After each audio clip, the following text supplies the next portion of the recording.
Bonsoir à toutes et à tous. Ce soir, on est pour le deuxième épisode du cycle de conférences sur le système pénal et carcéral qui s'appelle Si le système prison m'était compté. Ce soir, on va parler de féminisme et particulièrement de féminisme anticarcéral.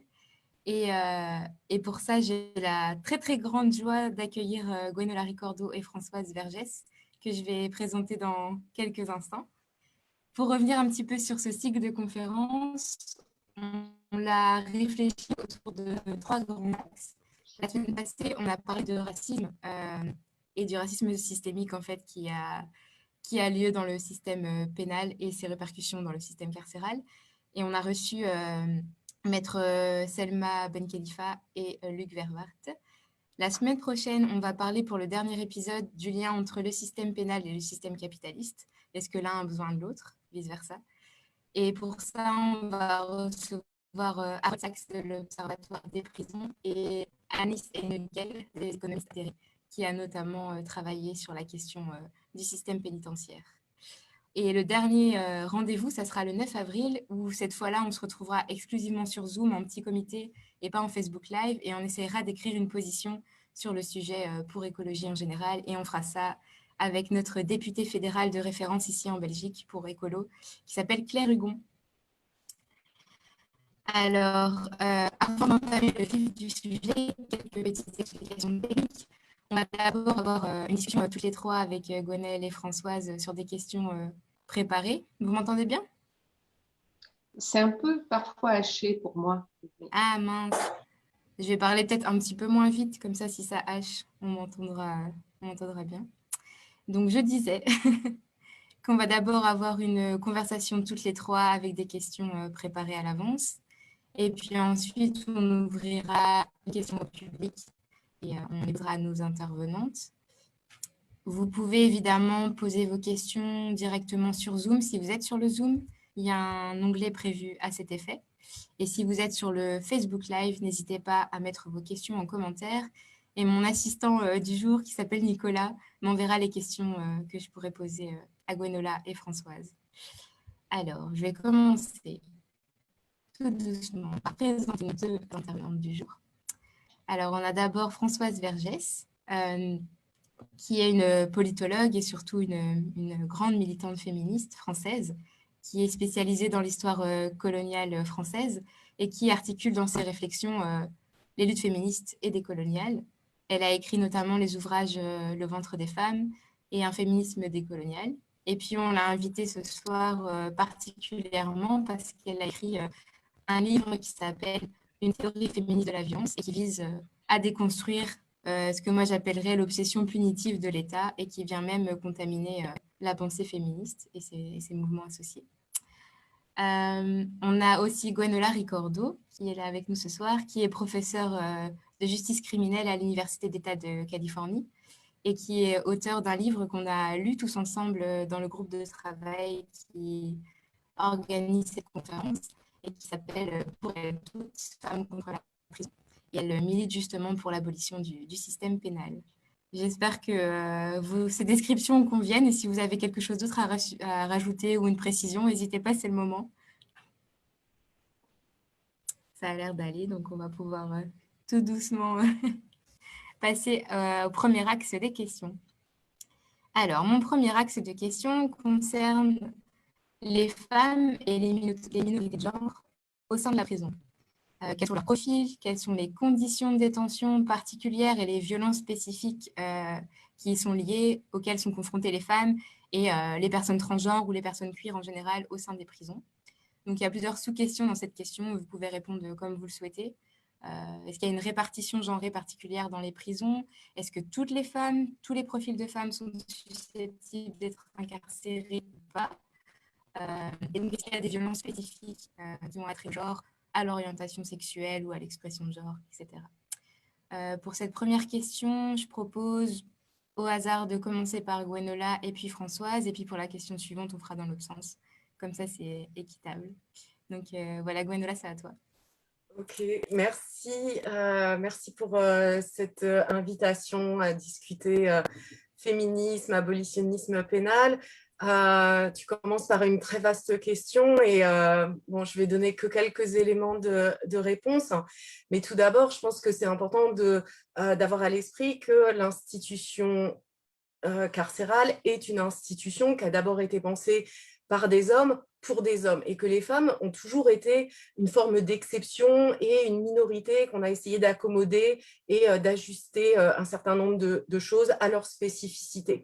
Ça, c'est extrêmement important de l'avoir à l'esprit parce que ce qu'on observe aussi au cours de l'histoire, c'est que non seulement les femmes ont toujours été une minorité parmi les personnes qui étaient détenues, mais qu'elles ont tendance à diminuer, et là je parle plutôt assez exclusivement des pays occidentaux, et donc c'est une règle dans la plupart des pays occidentaux d'avoir moins de 5% des femmes, moins de 5% des personnes incarcérées qui sont des femmes, avec quand même une exception. Aujourd'hui, les États-Unis, où les femmes sont la population qui continue à augmenter parmi les personnes qui sont incarcérées dans un contexte plutôt de diminution du nombre de personnes incarcérées. Et donc, je pense que c'est d'abord ça qu'il faut avoir à l'esprit lorsque on réfléchit à la place des femmes en prison. L'autre chose qui me semble importante encore une fois dans cette description du contexte, c'est et c'est la question que vous posez, de qui sont les femmes judiciarisées, incarcérées. Et là, ce qu'on peut dire de façon extrêmement rapide, c'est que pour l'essentiel, elles ont un profil qui ressemble assez largement au profil des hommes incarcérés, que ce soit notamment en termes de caractéristiques de classe, et donc elles viennent pour l'essentiel des classes populaires, mais aussi elles sont en très grande partie issues de l'histoire de l'immigration et de l'histoire de la colonisation, mais il y a aussi des spécificités qui sont propres aux femmes incarcérées, et notamment la question de la victimation sexuelle et des violences domestiques. Alors cette victimation, elle n'est pas la raison principale pour laquelle elles sont incarcérées, mais ces violences sont intervenues à un moment donné dans leur trajectoire de vie qui expliquent à un moment donné leur judiciarisation, voire leur incarcération. Et puis la deuxième caractéristique spécifique aux femmes incarcérées, et là je parle des femmes qui sont incarcérées pour les plus longues peines, c'est la question des dynamiques de genre en fait dans les actes pour lesquels elles sont incarcérées. En clair, les hommes qui sont incarcérés pour des longues peines ont parfois des complices qui sont des femmes, mais pour l'essentiel, c'est des hommes qui ont fait des actes seuls ou des hommes qui ont fait des actes avec la complicité d'autres hommes. Et ça, on voit ça très, très, très, très exceptionnellement du côté des femmes qui sont incarcérées pour des actes particulièrement graves, c'est-à-dire qu'en clair, elles ont pour l'essentiel des complices qui sont des hommes ou des hommes qui sont les victimes de leurs actes. Et donc, il y a des dynamiques de genre et souvent des dynamiques de violence ou d'emprise liées au rapport de domination lié au genre, et donc qui participent de leur criminalisation. Et dernière remarque, parce que il y avait tellement d'aspects dans votre question, évidemment, ça amène beaucoup de commentaires à la question de quelle manière les femmes sont affectées lorsqu'elles sont judiciarisées ou criminalisées. Vous avez évoqué les personnes transgenres. Je vais juste me contenter d'un commentaire et qui va être une façon de revenir un peu au tout début de ma réponse. Quand je vous ai dit le système carcéral a d'abord été pensé par des hommes pour des hommes. Ce qu'on a vu aussi dans l'histoire de la prison, et là aussi c'est un mouvement général tout au long du 19e siècle, enfin avec des chronologies différentes évidemment selon les contextes, mais c'est une institution qui de plus en plus a reposé sur des formes de ségrégation sexuelle. Et donc aujourd'hui, dans la plupart des pays occidentaux, la prison repose sur une séparation des hommes et des femmes. Et c'est pour ça que moi et d'autres, on parle plutôt de prison pour hommes et de prison pour femmes, pour rappeler que toutes les femmes ne sont pas incarcérées dans des prisons pour femmes, et que dans les prisons pour femmes, il n'y a pas que des femmes. Et c'est sans doute, en tout cas d'un point de vue militant, c'est souvent l'une des premières revendications des mouvements qui luttent en faveur des droits des personnes transgenres judiciarisées. C'est en fait la reconnaissance de différentes identités de genre, et donc la fin de cette ségrégation basée sur des caractéristiques généralement biologiques. Et du coup, je pense que après, une fois qu'on a posé ce contexte-là, on peut voir plus précisément de quelle manière les personnes transgenres sont affectées spécifiquement. Bon, bref, par le système pénal, et je m'arrête là. Super, merci beaucoup. Bonsoir, donc, merci François, pour si cette vous voulez invitation. répondre. Puis, je suis très contente aussi d'entendre Gwenola Ricordo, dont j'admire beaucoup le travail et que j'ai beaucoup lu, et qui a répondu beaucoup plus précisément que je ne peux le faire, puisque c'est quand même son domaine. Parce que moi, si vous voulez, la prison, je m'y suis intéressée, la prison des femmes, surtout autour des militantes colonisées qui ont été en prison, qui ont été envoyées en prison. Donc, c'est de ce côté-là que je me suis intéressée à la prison, notamment pendant la guerre d'Algérie, les Algériennes, et la relation entre prison, torture et condamnation à mort, et la dénonciation de la prison. Et à travers ça, donc, la question de la prison pour ce qu'on appelle les politiques, et comment ça reste un endroit de répression autour du militantisme politique. Donc moi, c'est ça qui m'a intéressée. Je ne veux pas dire que c'est la seule chose, évidemment, mais c'est surtout là-dessus que moi, je peux dire dont je peux dire quelque chose. Et les luttes des femmes prisonnières politiques pour se faire reconnaître, la question de la torture dans les prisons, et donc toute cette spécificité qui reste quand même très en deçà de l'image du prisonnier politique, qui quand même domine, hein, comme dans les récits, dans la représentation d'ailleurs, même dans le film, dans le cinéma, dans la télévision, dans toutes les séries, où on voit surtout, donc, si on voit des hommes, des prisonniers politiques, on voit des prisonniers et rarement des prisonnières politiques. Or, il y a eu énormément de prisonnières politiques, et ça reste un endroit de prison. Donc c'est ça, et aussi ce qui m'a intéressée, ce dont je parle aussi, c'est les prisons militaires aujourd'hui, c'est-à-dire Guantanamo, ou évidemment Abu Ghraib, ou d'autres prisons, ou les prisons aujourd'hui. Donc c'est un peu, je ne peux pas vraiment répondre à la question, et je pense que Gwenola a beaucoup mieux répondu que moi à cette question spécifique que vous posez. On pourra parler de ce qui, moi, m'a intéressée dans la prison, et de ce que ça reste aujourd'hui, et de ce que, d'ailleurs, le travail qu'ont eu des prisonniers politiques en Espagne ou en Italie, pour parler de l'Europe, ou même en France, dans la critique de la prison, de la prison comme mode de répression de l'État. Merci beaucoup à toutes les deux pour votre réponse. Et on va passer quelque part un peu au cœur du sujet et de pourquoi on vous a invité ce soir. C'est la question du lien entre le féminisme et la question carcérale. Et donc, il y a encore de nouveau plusieurs questions dans cet axe, notamment de savoir pourquoi, d'après vous, ce n'est pas exactement féministe de vouloir utiliser la sanction pénale, de vouloir réduire quelque part la question des violences masculines et les violences faites aux femmes par le biais de la sanction pénale et de l'enfermement. Pourquoi, selon vous, d'ailleurs, on continue à être fort coincé dans cette vision-là? Pourquoi est-ce que pas mal de mouvements féministes et sans doute avec beaucoup de bonne foi continuent à militer pour que les peines de prison soient plus longues, plus lourdes et que les auteurs soient plus sévèrement condamnés?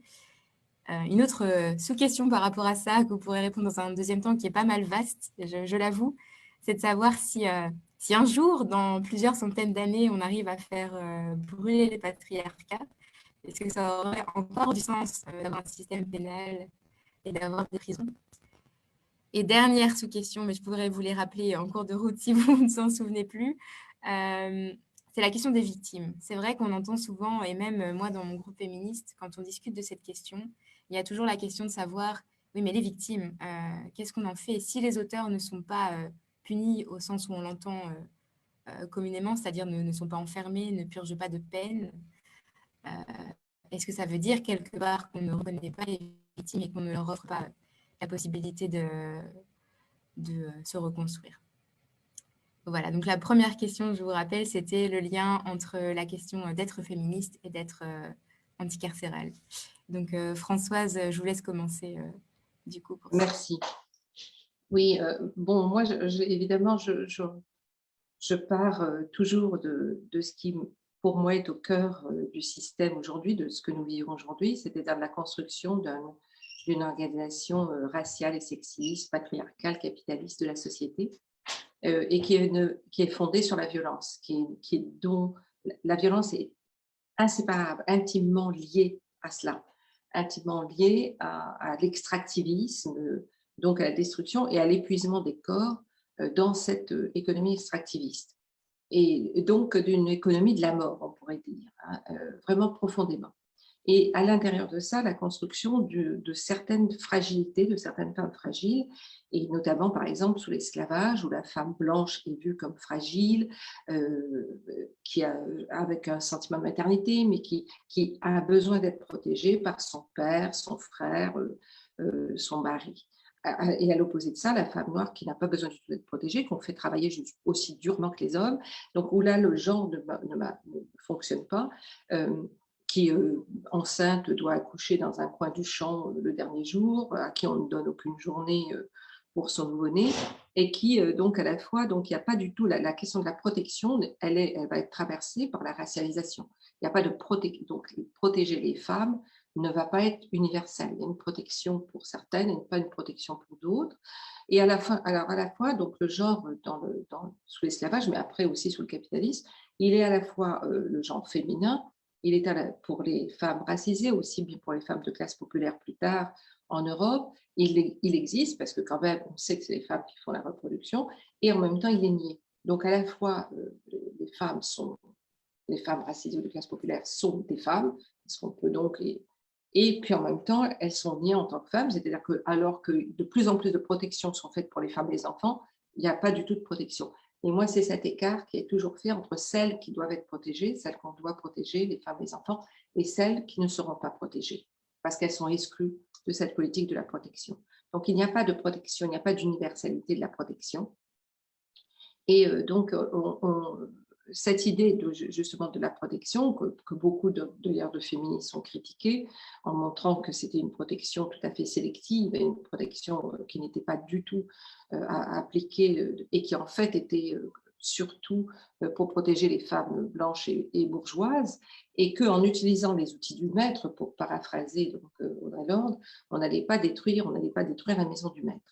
Et qu'en utilisant donc les outils de la protection que l'État offre, et là, par exemple, on sait que la philosophe Elsa Dorna a fait toute une analyse de ça, en disant qu'en fait, l'État étant le principal instigateur des inégalités, que c'est celui qui institutionnalise la violence sociale, il est vain de lui demander protection. Il est vain de lui demander, puisqu'il arme ceux qui frappent les femmes. Donc, ce n'est pas vers l'État qu'on veut se tourner. Et je rappelais dans mon livre qu'en fait, même en Europe, dans les années 70, donc là je saute aux années 70, il y a eu des discussions très très vives dans les mouvements féministes sur justement, fallait-il demander de plus en plus de lois? Fallait-il vraiment, pour justement, notamment au moment du viol, il y a eu des débats très très vifs, surtout en Italie, dans le mouvement italien, mais aussi en France, dans le mouvement féministe français, sur fallait-il, évidemment que le viol devait être un crime, mais fallait-il demander protection à la loi et faire en sorte que ce soit la police et le tribunal qui gèrent les questions. Et notamment les féministes italiennes étaient absolument opposées, beaucoup étaient totalement opposées à cela, avec les arguments que plus tard Elsa Dorna va exposer, qu'on ne pouvait pas demander à l'État de protéger un État qui était donc un État fasciste, qui lui-même armait et reproduisait la violence. Donc, cette violence qui, je pense, aujourd'hui se déploie encore plus violemment, qui est absolument globalisée au point où, de manière, on ne sait plus comment l'arrêter, et on voit qu'elle n'est pas simplement le fait de la domination masculine, elle n'est pas seulement le fait d'hommes qui seraient méchants, mais elle est absolument structurée, ce qu'on appelle structurelle et systémique. Sayek Valencia, qui est une féministe mexicaine, parle de gore capitalisme, gore au sens comme les films de gore, c'est-à-dire le fait d'une masculinité qui repose sur la capacité d'infliger la mort, de violer, de démembrer. Et que c'est cette capacité, cette aptitude à infliger la mort qui peut faire de vous un homme. Donc, elle interroge aussi cette masculinité qui est liée aujourd'hui au déclenchement de ce qu'on a appelé la nécropolitique, on pourrait parler d'autrement. Et moi, ce qui me frappe, par exemple, même aujourd'hui, si vous voulez, c'est dans la question donc, des féminicides ou de la question du viol qui est absolument effrayante, de quelle peut être la réponse politique à ces déchaînements de violence aujourd'hui. Le déchaînement de violence, comment définir ce crime aujourd'hui, non pas comme un élément simplement de la violence masculine, mais comme un élément absolument incontournable, indispensable au règne de la terreur que doit avoir le capitalisme, sinon les choses s'écroulent. L'extractivisme. Aujourd'hui, dans les plantations, par exemple en Amérique centrale ou en Afrique, les plantations de cacao ou d'huile de palme, c'est comme les plantations de l'époque coloniale, le viol systématique des femmes. C'est d'instituer la terreur par le viol. C'est absolument là. Et aussi, d'ailleurs, le viol des hommes. Une militarisation aussi de la protection, c'est-à-dire que la protection ne va se faire que si on accepte la militarisation de l'espace public, de la surveillance et du contrôle, et que vraiment, donc, on est là, je pense, l'État est de plus en plus au service de cette violence et de moins en moins un État protecteur de ses citoyennes et citoyens, s'il n'a jamais tellement été, et les lois les lois de protection qui ont été prises ont été sous la poussée des luttes, de fait, de lois même de protection sociale. L'État ne les a jamais octroyées sans qu'il y ait des luttes. Pardon. Et donc, pour moi, le carcéral d'envoyer, par exemple, les hommes en prison, de se dire que, par exemple, aujourd'hui, en France, si on prend la France, tous les 2 jours, une femme meurt sous les coups de son compagnon ou d'un proche, ça voudrait dire que donc tous ces hommes, il faut les envoyer en prison. Je veux dire, la prison n'a pas arrêté, n'a pas mis fin aux violences, ne met pas fin. Je veux dire, il y a quelque chose de vraiment d'inséparable dans le régime actuel économique et politique. Ce qui ne veut pas dire que peut-être si ce régime était terminé, donc là je viens après la question que vous posiez sur les victimes de violences, si on rendait évidemment, si on dépassait le capitalisme racial, l'extractivisme et cette économie absolue, est-ce que ça voudrait dire qu'il n'y aurait plus de violence? Je ne pense pas, je ne suis pas du tout dans cet idéalisme. Je pense que d'un côté, quand vous dites les victimes, que faut-il faire? Il faut continuer à rendre l'État responsable de sa propre responsabilité, du fait qu'en fait, il ne fait que protéger certaines personnes, qu'il continue à pratiquer une ségrégation raciale et sociale dans la société, partout, et qui se protège de cette perversité, on pourrait dire. C'est le fameux « en même temps » du gouvernement actuel. En même temps, on va faire des lois qui vont protéger, puis en même temps, on précarise de plus en plus, on vulnérabilise de plus en plus les femmes qui travaillent, les femmes qui travaillent des classes populaires et les femmes racisées. Donc, je pense que la question de se réapproprier la protection, pour notamment les questions d'associations d'autodéfense, de femmes qui s'organisent pour se protéger et c'est une des choses. Je pense aussi qu'aujourd'hui, la question de la masculinité, de cette masculinité qui est proposée comme étant la seule possible, enfin la seule qui garantisse une existence à la société, doit vraiment être posée.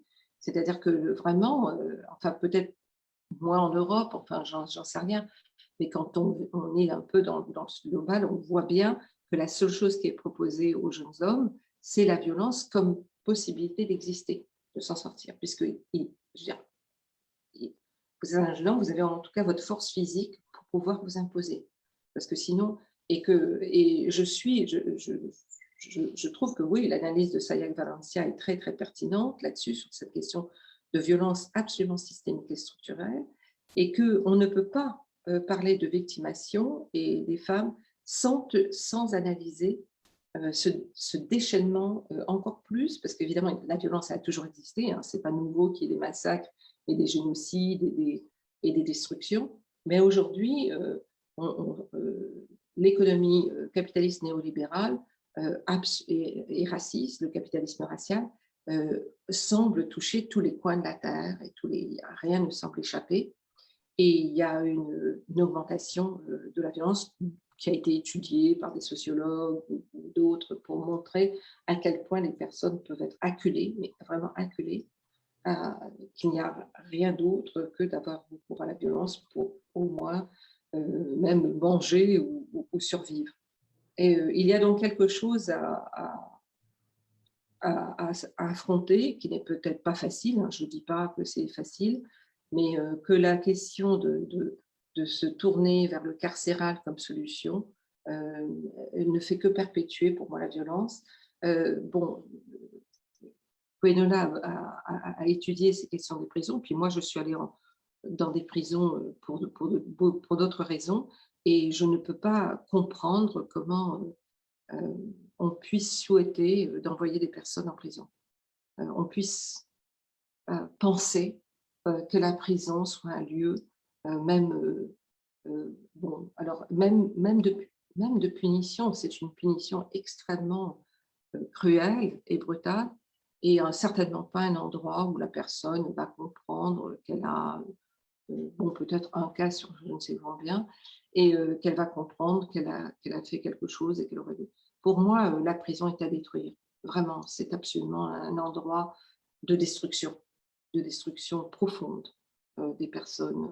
C'est un endroit de violence pour à la fois pour les personnes qui y travaillent et pour les personnes qui sont emprisonnées. Donc, il faut faire l'effort d'imaginer autre chose. Et vous le dites, oui, quand les gens, bien sûr, je pense que plein de personnes pourraient témoigner que dès qu'on dit ça, on vous parle de l'assassin de la petite fille ou de la vieille dame. Et comment, alors est-ce que vous êtes pour ça, vous allez donc, vous ne voulez pas les punir. Mais même cette notion de punition, je pense, est à reconsidérer. Mais voilà, je veux quand même laisser un peu. Merci beaucoup, Françoise.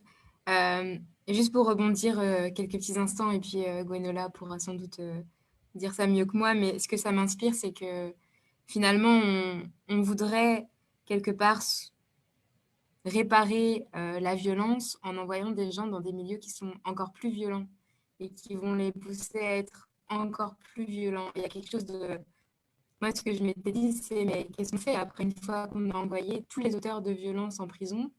Il reste, c'est tragique à dire, mais assez peu d'hommes finalement dans la société. Et qu'est-ce qu'on veut en fait? C'est quoi l'horizon qu'on se donne avec ça? De se dire on va envoyer des gens qui vont commettre des actes de violence dans un endroit qui va juste les détruire, comme Françoise l'a dit.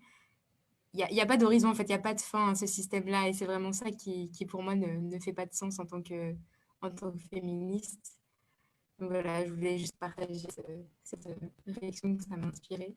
Et voilà, Gwenola, c'est à toi. Oui, alors juste parce que Françoise Vergès, la façon dont vous avez parlé de mon approche de la prison était enfin, voilà, pas exactement la façon dont moi-même je parle de mon approche de la prison, parce que j'ai d'abord eu des proches incarcérés et ça a été la raison pour laquelle je suis devenue abolitionniste. Donc je ne suis pas simplement une scientifique et je n'ai pas simplement été en prison pour des raisons de travail. Et la question des proches... Excusez-moi, je suis allée en prison pour visiter mon père, donc c'était pas pour des raisons scientifiques. Oui, non, mais c'est juste dans votre formulation, on avait l'impression que j'étais juste une chercheuse. Et voilà, en fait, toute ma carrière universitaire et mon parcours de militante se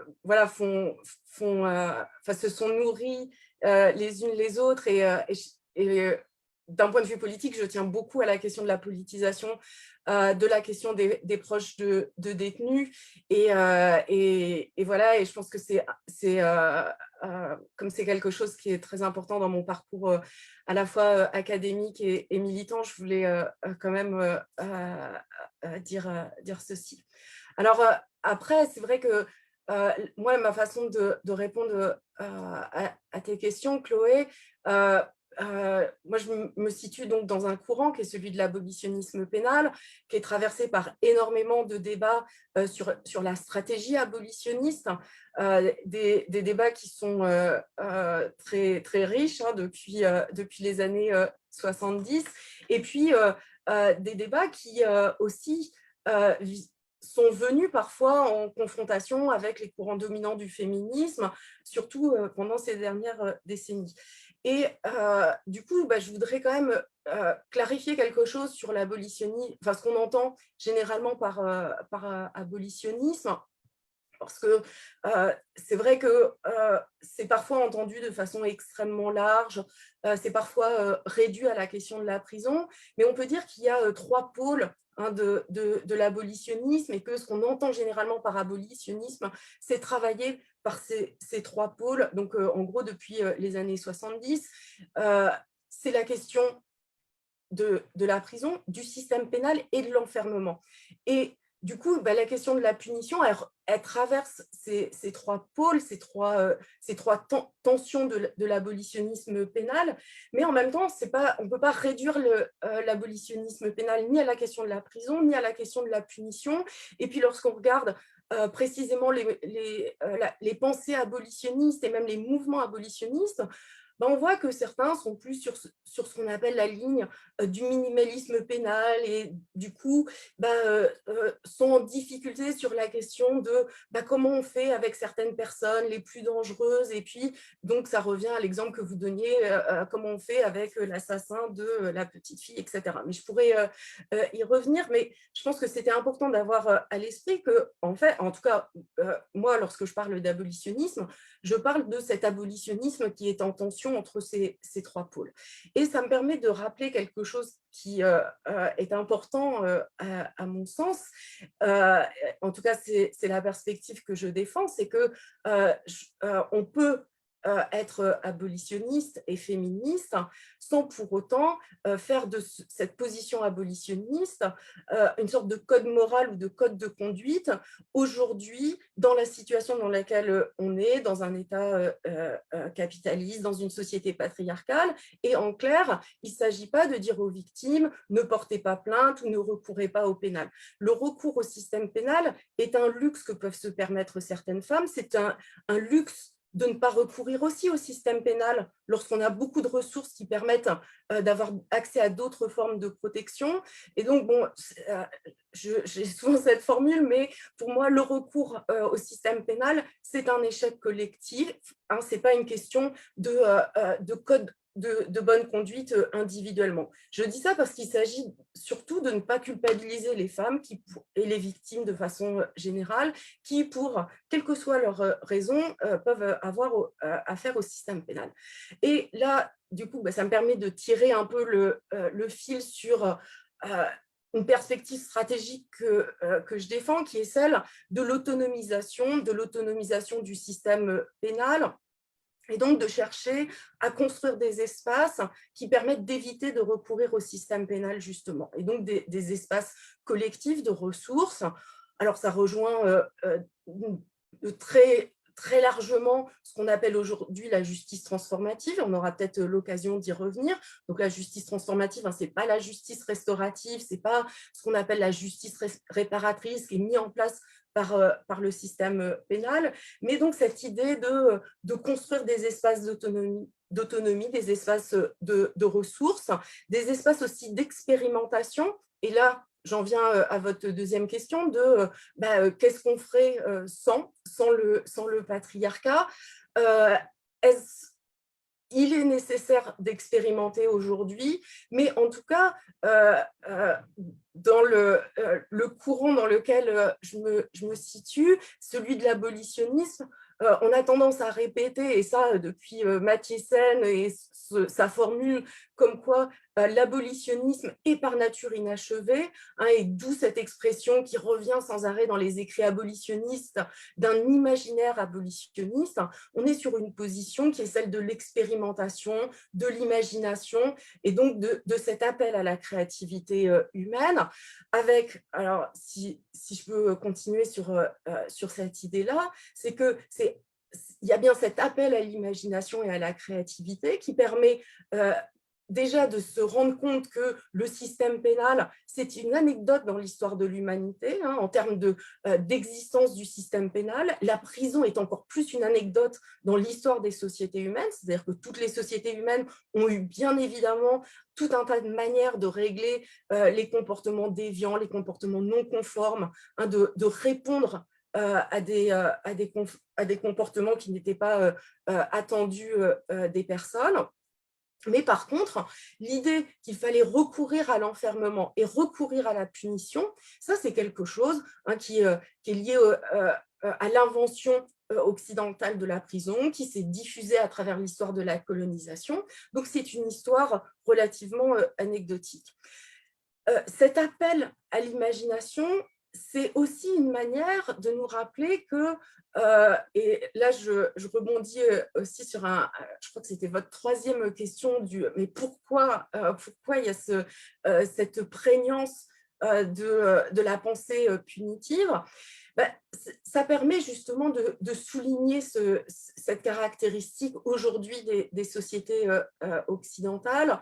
Alors, une auteure comme Ruth Morris parle de sociétés qui sont pénalo-dépendantes, hein, comme si on était nous-mêmes dans nos vies dépendants du système pénal. Et on le voit de façon extrêmement fréquente, hein, lorsque on voit des victimes qui sortent d'un tribunal et disent « je vais enfin pouvoir faire mon deuil », hein, elles sont bien là dans l'expression de cette dépendance au système pénal. Alors, ce qui est toujours extrêmement triste, puisque toutes les victimes n'ont pas droit à un procès parce qu'il y a des auteurs qui ne sont pas retrouvés, il y a des auteurs qui sont morts, il y a des auteurs qui ne peuvent pas être jugés parce qu'ils ont des problèmes de santé mentale. Et donc, qu'est-ce qu'on fait de ces victimes-là à qui, en gros, la société dit en fait, pour se reconstruire, il faut passer par le système pénal. Et donc, c'est vrai que cette dépendance au système pénal, elle affecte énormément les victimes, puisque avec cette dépendance au pénal, il y a aussi l'idée que pour se reconstruire ou faire son deuil, il faut avoir un procès. Et là, j'en viens au dernier aspect de ta question sur les victimes. Et là aussi, c'est un peu... Enfin, ça va être un peu pour moi une manière de répondre à ce qui est souvent mal compris de l'abolitionnisme pénal, puisque très souvent, nous, les abolitionnistes, on nous dit mais alors, les victimes, hein, et c'était la fameuse question de mais quoi pour l'assassin de cette petite fille, les violeurs, etc. Et en fait, cette question, elle relève d'une incompréhension ou d'une méconnaissance assez réelle de ce qu'est l'abolitionnisme pénal, qui, au contraire, met en avant les besoins des victimes et dit, mais en fait, regardez quels sont les besoins réels des victimes et regardez comment le système pénal y répond, mais extrêmement mal, et on peut faire le pari qu'il y a énormément d'autres façons de répondre aux besoins des victimes que la manière dont y répond le système pénal. Alors, moi, avec cette nuance que certains besoins des victimes, certaines victimes trouvent avec la réponse du système pénal des réponses à leurs propres besoins. Et je pense que quand je dis ça, je parle spécifiquement du besoin de reconnaissance des victimes. Mais le besoin de reconnaissance des victimes, le besoin d'être reconnu comme une victime, alors non seulement il est loin d'être systématique, et notamment lorsqu'on parle des violences à caractère sexuel, des violences domestiques, enfin bon, beaucoup de violences, de types de violences qui sont faites aux femmes, ce besoin de reconnaissance, il n'est pas le seul besoin qu'ont les victimes. Hein, et là aussi, je m'inscris beaucoup dans la continuité des travaux de Ruth Morris avec un texte que j'aime beaucoup sur les besoins des victimes, où elle parle aussi du besoin de sécurité des victimes, et on voit que le système pénal répond aussi assez mal à ça. Classiquement, on dit que le système pénal sert notamment pour mettre hors d'état de nuire une personne. Alors, c'est souvent aussi cadré dans le temps, mais on sait que le besoin de sécurité, on n'y répond pas simplement en enfermant quelqu'un. Hein. Le fait d'être victime, ça impacte beaucoup d'aspects de la vie, et on peut avoir peur non pas simplement de l'auteur de certains faits, mais d'une façon générale, hein, d'avoir ce sentiment d'insécurité prégnant dans sa propre vie. Et puis, on peut avoir peur que les faits se reproduisent à un autre moment avec un autre auteur. Donc, le besoin de sécurité, il est partiellement répondu. Et puis, il y a le besoin de mettre du sens sur les faits qui ont été commis. Et là aussi, hein, le moment du procès pénal répond assez peu à ce besoin-là, parce que les personnes qui sont poursuivies en justice ne sont évidemment pas encouragées à donner du sens aux actes qu'ils ont faits. Ils sont encouragés à se défendre, à nier les faits, la gravité des faits, à donner des excuses qui sont parfois revictimisantes pour les victimes. Et puis, il y a ce besoin qui est le besoin de réparation, où là aussi, le système pénal est très faiblement armé pour répondre à ce besoin. Hein, le besoin de réparation est un besoin extrêmement complexe, un besoin qui est aussi quelque chose qui évolue dans le temps, qui est très différent d'une personne à une autre, hein, et qui ne peut pas se réduire à un face-à-face entre un auteur et une victime, hein, mais qui est beaucoup plus un processus collectif de comment on fait ou on refait société. Donc, bon, bref, pour peut-être redire les choses, ce qui me semble important, c'est d'abord de se dire que l'abolitionnisme pénal, c'est certes, son enjeu, c'est certes la prison, mais bien au-delà, tous les processus de judiciarisation, quelles sont les institutions qui sont à l'œuvre, et que oui, on peut créer des espaces d'autonomie, et que, et bon, ça c'est aussi, et qu'il faudrait, d'une façon très générale, enfin s'il y avait une recommandation à faire au mouvement féministe, de partir davantage des besoins des victimes et de comment on répond aux besoins des victimes, plutôt que de s'intéresser à la punition de certains auteurs, parce que lorsqu'on utilise un marteau qui est aussi inégalitaire que celui du système pénal, ben on sait que quand on fait appel à davantage de système pénal, en fait, on appelle à davantage criminaliser les hommes des milieux populaires, les hommes issus de l'immigration et de l'histoire coloniale, et que du coup, bah, cet appel à criminaliser certains hommes, aussi en ricochet, bah, ça a un effet sur les femmes de ces milieux-là, parce que la solidarité est attendue des femmes, et donc quand on criminalise certains hommes, en fait, le poids du système pénal va aussi retomber sur certaines femmes, et ça, c'est quand même un des grands impensés des mouvements dominants du système du féminisme. Les mouvements dominants du féminisme pensent beaucoup les femmes comme des victimes. Ils pensent très rarement les femmes comme étant victimes du système pénal, comme étant criminalisées. Et ces courants-là pensent aussi très peu la question de comment les femmes sont affectées par l'existence du système pénal à travers la criminalisation, la judiciarisation des hommes. Je m'arrête là parce que je sais qu'il y a beaucoup d'autres questions encore. Non, mais c'était super instructif. On a déjà pas mal de questions, donc on va pouvoir, je pense, revenir sur certaines choses qui ont été dites.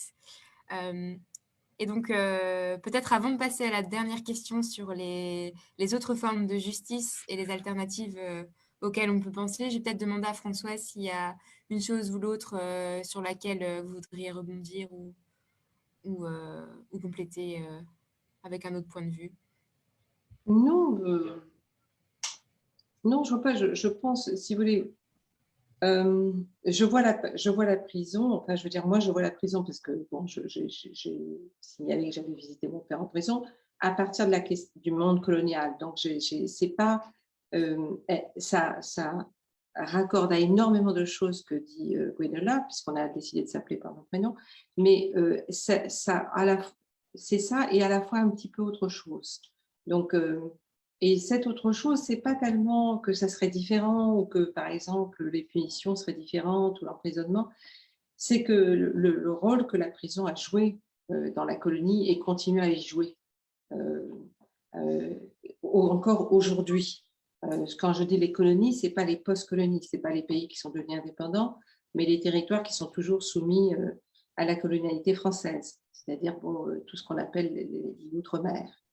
Et que là se pose une autre histoire de la prison et une autre histoire des personnes emprisonnées et surtout aussi une autre histoire de ceux qui font, justice, de ceux qui font la loi, qui décident la loi. Ce sont des tribunaux. Alors bon, ici en France, on verrait évidemment des hommes surtout et des bourgeois, mais là-bas, c'est que des blancs, ce qu'on appelle des blancs. Et c'est extrêmement, c'est très clair.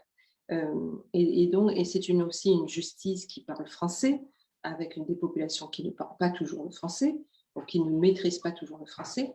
Donc ça rajoute, enfin vous me direz qu'ici aussi en France, ça se passe la même chose avec des populations qui n'ont pas du tout la même maîtrise du français que le tribunal.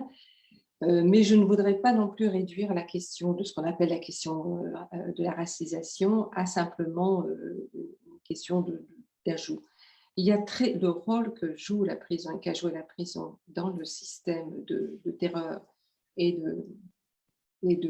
d'ordre, de maintien de l'ordre dans les colonies ou ce qu'on appelle aujourd'hui l'outre-mer, pose donc de cette justice transformative d'y ajouter ce chapitre, de tenir compte de ce chapitre. Alors là, les féministes, je ne dirais pas les féministes parce qu'il y a quand même des féministes, mais il y a un féminisme français qui est totalement indifférent à cela, absolument indifférent, déjà indifférent à ce qui se passe en France réellement, et alors là, ce qui se passe dans les outre-mer, totalement indifférent. Mais vraiment, ça n'existe même pas. Ça n'existe pas. Le fait que, par exemple, les prisons soient surpeuplées, encore plus surpeuplées dans les outre-mer qu'en France, n'entre même pas dans le tableau.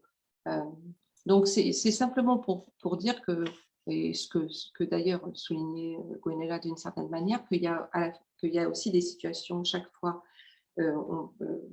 plus générales et puis très particulières aussi qui sont et donc la prison en Mayotte n'est pas la même chose qu'en France, qui n'est pas la même chose qu'en Guadeloupe, qui n'est pas la même chose qu'en Nouvelle-Calédonie, et parce qu'en plus là, il y a une histoire coloniale et raciste beaucoup plus prononcée encore qu'en France, même si évidemment en France, elle est très présente. Mais particulièrement, par exemple, si je pense à ce qui se passe à Mayotte aujourd'hui, c'est totalement scandaleux. Bon, et ça n'apparaît pas sur la carte. Donc, c'est aussi à l'intérieur du féminisme français, la carte de ce féminisme français qui reste indifférent aussi donc, aux femmes et comment le système pénal criminalise aussi donc, les compagnes ou les femmes qui sont autour des prisonniers. Et ça, c'est très important. Et effectivement, là, dans ce qu'on appelle ces outre-mer, il y a encore quelque chose qui s'ajoute à cette criminalisation. Donc, c'est simplement ça. La violence qu'on peut appeler coloniale, même coloniale, post-coloniale, peu m'importe, enfin celle qui est là aujourd'hui, elle perdure. Elle perdure de manière... oui, elle perdure dans ses liens avec ce qu'était le système colonial racial, fortement. Oui, merci. Ça me fait penser à quelque chose que Luc Verwart avait dit la semaine passée, qui était que finalement, en tout cas aux États-Unis, on a remplacé un système de travail forcé d'esclavage par un système carcéral. Et c'est ce que vous venez de dire, ça me fait aussi penser à ça, qu'il y a une prolongation de la violence à travers l'histoire et qui reste bien là. Pour introduire un peu la dernière question, on l'a dit tout à l'heure, finalement, un des problèmes avec le système carcéral, c'est qu'on reste dans un mode de réponse très masculin au sens de masculinité toxique. On va répondre à la violence par la violence. Et une des réponses à ça, ça pourrait être justement, comme Françoise l'a dit tout à l'heure, d'offrir un autre horizon aux hommes en général, une autre version de la masculinité. Et puis, en dehors de ça, de travailler sur la déconstruction d'une certaine forme de masculinité, il y a d'autres choses aussi tout à fait concrètes qui sont des alternatives aux formes de justice. Et Gwenola a commencé à l'évoquer tout à l'heure, mais on va pouvoir développer ça un peu plus profondément. Est-ce que justement, Gwenola, vous voulez nous parler un petit peu de ces alternatives, ce qu'elles recouvrent, les différences et peut-être ce pourquoi tu milites au quotidien? Alors, oui, je peux en dire quelques mots. Après, je suis un peu gênée par le vocabulaire des alternatives parce que, justement, l'histoire du système pénal et en particulier l'histoire de la prison se nourrit de ce discours sur les alternatives. Hein, et bon, je renvoie à Foucault et en particulier à une conférence qu'il avait donnée spécifiquement sur cette question des alternatives. Et c'est les discours réformistes autour de la prison et du système pénal reviennent sans arrêt sur la question des alternatives et nous proposent sans arrêt des alternatives qui ne font que nourrir le système pénal et en fait étendre ce qu'on appelle le filet pénal. Et donc, ce terme d'alternative est extrêmement piégeux en soi. Alors, c'est évidemment pas une accusation contre vous de l'utiliser, mais c'était plus une mise en garde que je voulais faire sur donc cette histoire des alternatives. Et en fait, lorsqu'on regarde l'histoire de la prison ou du système pénal, on voit que le système pénal met en avant dans son discours sur la réforme la promotion d'alternatives. Et sans doute que le dernier épisode en date sur cette question, c'est la loi Taubira sur la justice restaurative, hein, qui a été promue sous forme, encore une fois, des alternatives à l'incarcération, hein, avec la probation, avec la justice restaurative, etc., hein, les rencontres entre auteurs et victimes, et que finalement, hein, le système pénal s'accommode fort bien de la promotion de ces alternatives. Hein. Auparavant, on a eu l'épisode du bracelet électronique, auparavant, on a eu encore le travail d'intérêt général, etc., etc.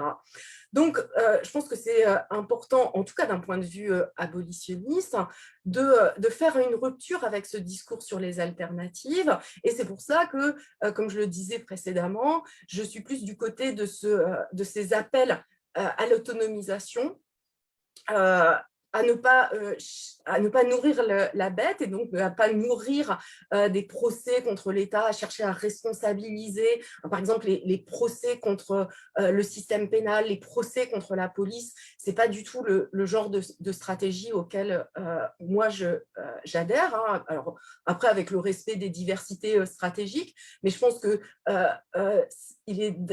En tout cas, d'un point de vue abolitionniste, il est plus important de mettre notre énergie dans la construction d'alternatives plutôt que de chercher la reconnaissance par le système pénal et par l'État de ses propres dysfonctionnements, de ses propres limites, hein, et par exemple autour des violences policières, des crimes d'État, des crimes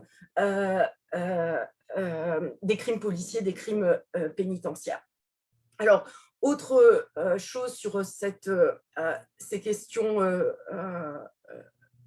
stratégiques, c'est aussi d'insister sur le fait que d'un point de vue, enfin en tout cas de mon point de vue abolitionniste, la question elle est évidemment pas simplement celle du féminisme et du système pénal, qu'on ne peut pas simplement penser l'abolition du système pénal et sans penser l'abolition du capitalisme, sans penser l'abolition des rapports coloniaux, des rapports de race, mais aussi d'un certain nombre de rapports d'autres rapports de domination. Je pense notamment au validisme. La question de l'institutionnalisation de certaines personnes est aussi une question extrêmement importante, à mon avis, dans la pensée abolitionniste, ou du moins dans les courants abolitionnistes. Donc, ce n'est pas simplement une question féministe, à mon sens. Et que, alors là, si on en revient à la question étroite des mouvements féministes, ce qui émerge aussi, c'est un féminisme qui aurait tendance à s'intéresser et à visibiliser peut-être la question des femmes incarcérées, avec cette idée qu'il faudrait améliorer la condition des femmes en prison. Alors ce mouvement-là, il est beaucoup plus évolué en Amérique du Nord, que ce soit au Canada ou aux États-Unis, avec donc ce supplément d'âme qu'on va avoir des mouvements féministes relativement bourgeois ou de classe moyenne, et qui vont s'intéresser à une certaine catégorie de femmes, ce qui n'est pas totalement nouveau dans les courants réformistes de la prison. Au début du XXe siècle, on a eu aussi beaucoup de courants parmi les féministes qui se sont intéressés à la condition des femmes blanches en prison. Et je dis bien la question des femmes blanches en prison, si on pense par exemple aux États-Unis, où c'était prendre en charge les prisonnières blanches et les faire sortir de prison, contrairement aux femmes noires qui étaient africaines-américaines, qui étaient pensées comme ayant d'une certaine façon leur place en prison et étant destinées à ce travail de force qui allait avec l'incarcération. Et donc,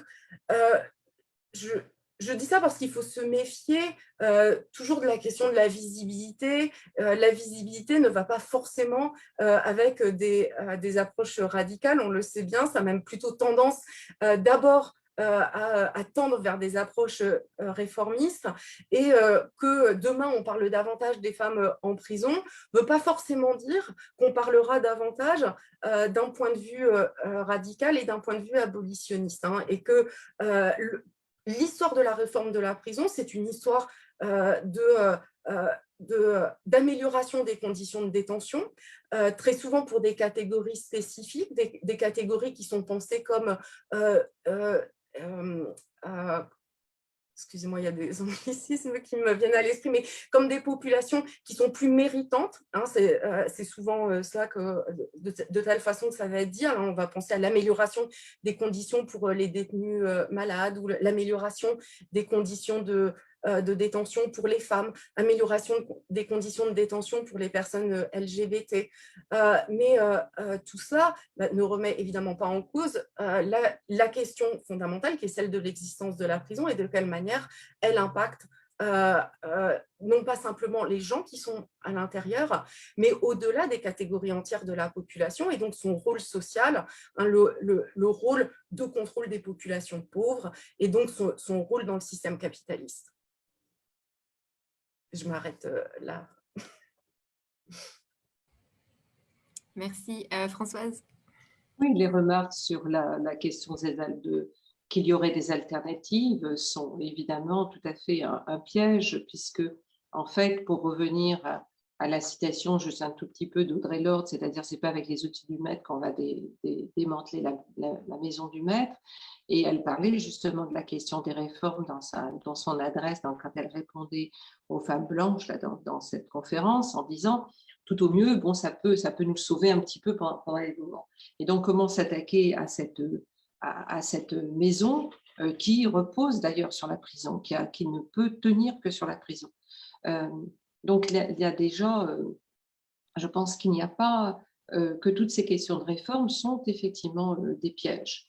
Et il y a aussi pour moi ce que je disais un peu en début, c'est-à-dire que je suis frappée par l'accumulation de lois de protection au moment même où de plus en plus de lois sont prises qui augmentent la précarisation et la vulnérabilisation des femmes, des classes populaires, des racisés. C'est très clair en France, par exemple, en ce moment. C'est en même temps. Tout à fait. Là, il y a tout un tas de lois qui vont passer. Il y a eu des lois sur le harcèlement sexuel dans la rue. Bon, je prends le cas de la France, on pourrait parler d'autres. Et pendant ce temps-là, les femmes des classes populaires, les femmes racisées sont de plus en plus confrontées. On l'a vu encore avec la pandémie qui a absolument frappé les quartiers populaires, frapper les métiers dits essentiels qui étaient tenus par des femmes racisées de classe populaire et des hommes aussi de racisés de classe populaire. Donc, la protection et même donc, les alternatives à l'intérieur de cette politique de la protection où on va quand même améliorer un peu les choses parce que justement ça rentre dans une idéologie libérale, se font au même moment que la précarisation et la vulnérabilisation augmentent, à la fois au nord global et encore plus dans le sud global. Il y a de plus en plus de ce que Ruth Wilson Gilmore appelle de la fabrication une mort prématurée. Il y a de plus en plus de fabrication de cela. Mais c'est très réel, ce n'est pas une formule du tout. Des tas d'endroits, les personnes meurent plus tôt. Et on l'a vu encore d'ailleurs avec la pandémie. Donc il y a une mort prématurée qui est fabriquée. Donc il y a des enfants qui naissent qui auront une vie plus courte que d'autres enfants. Donc à l'intérieur de ça, la question donc, de cette protection qu'offrirait le système pénal est absolument, on voit bien que c'est comment dire, la poudre aux yeux, comme on dit, je crois, la formule. Et parce que masque le fait d'une incroyable militarisation de l'espace, une militarisation qui rend encore plus précaire et encore plus fragile. On sait que les villes, il n'y a pas de sécurité dans les villes. Les villes sont inhospitalières aux femmes, aux personnes non valides, aux maghrébins, aux arabes, aux noirs, aux personnes sans logis, aux réfugiés, aux migrants, et que justement cette sécurisation de la ville, où la ville deviendrait plus safe, enfin moins hostile aux femmes, c'est pour une certaine catégorie de femmes. On sait que donc n'entreront pas. Donc il y a toute une série de choses qui sont mises en place aujourd'hui qui renforcent la ségrégation et même donc les réformes dont parlait, que détaillait Gwenola, pour moi font partie de cet en fait renforcement d'espace, de séparation d'espace, de l'espace qui va être sécurisé et de l'espace qui sera absolument sous surveillance, militarisé et pas sécurisé. Et donc, je ne vois pas. Donc, par exemple, même toutes ces choses, le bracelet électronique, toutes ces choses-là ne font que en fait, faire croire que ça va être possible de contenir la violence. Mais cette violence, je le répète, elle est structurelle au système d'extractivisme. Le système d'extractivisme ne peut pas fonctionner sans cette violence. Ce n'est pas possible.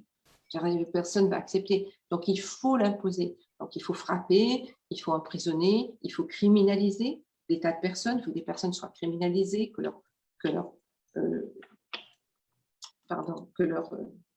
acte soit criminalisé et ensuite que leur emprisonnement soit justifié, renforce le sentiment. Gwenola en a parlé bien tout à l'heure, il y a le désir, donc cette pénalodépendance, c'est-à-dire le fait que de faire croire que la sécurité, on va l'avoir, plus on fera que les peines seront lourdes et que les gens seront envoyés en prison. Or, il y a de moins en moins de sécurité, parce que la sécurité, ce n'est pas seulement d'être protégé de la violence ou du crime, c'est qu'il y a une violence économique, une violence sociale, une violence culturelle qui est là constamment. Et donc, pour moi, c'est ce climat,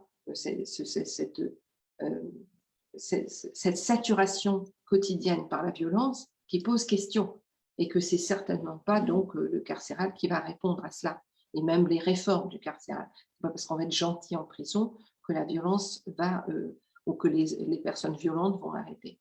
Et ensuite, effectivement, le fait, Gwenola a rappelé quand même à juste titre que la prison a été faite par des hommes pour des hommes. Et il y a une question là qui se pose, c'est-à-dire les corps des hommes, les hommes qu'on envoie en prison. Qui sont ces hommes? Donc, le fait que le système repose sur le fait que des hommes sont massivement envoyés en prison, certains hommes, pour que la sécurité ou l'ordre règne, enfin, que quelque chose.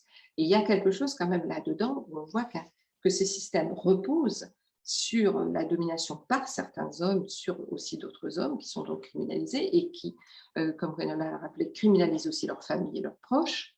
Et donc, il y a quelque chose là que les réformes d'améliorer la prison, de la rendre, je sais pas, plus humaine, ce qui est quand même pour moi un oxymore total, va arranger les choses. Donc, comment penser autrement? Je pense on ne peut pas penser que la prison en dehors de tout cela. La prison, ce saut dans l'imagination qu'il faut faire, il ne concerne pas que la prison, puisque la prison est un des éléments de la possibilité que ce régime perdure.